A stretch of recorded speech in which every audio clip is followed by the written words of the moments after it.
Hello mga kabarangay, meron tayong gagawin ngayon ito. Yung mga lakatan, pinakadulok mga kabarangay, yung mga suwal dito maliliit.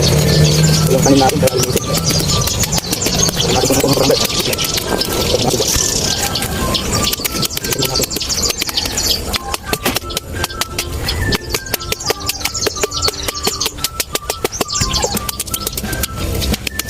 Ito natin ang kapat.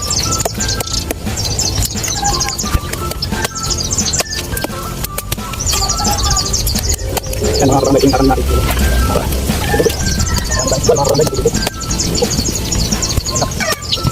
Ito na yung nagawa natin mga subwal na maliliit mga kabarangay.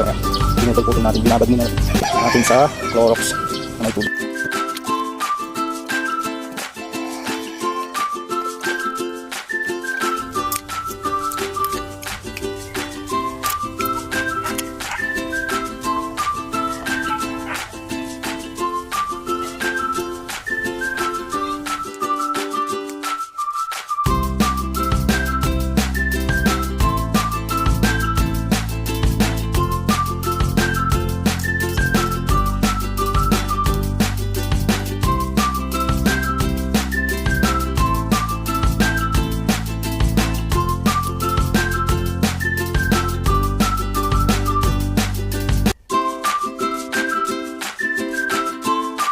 Hello mga kabarangay, ito na po yung ginawa natin pagpunla ng lakatan mga kabarangay.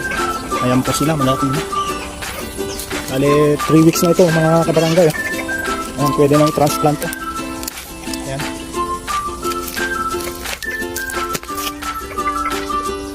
So hanggang dito na lang. Thanks for watching. God bless.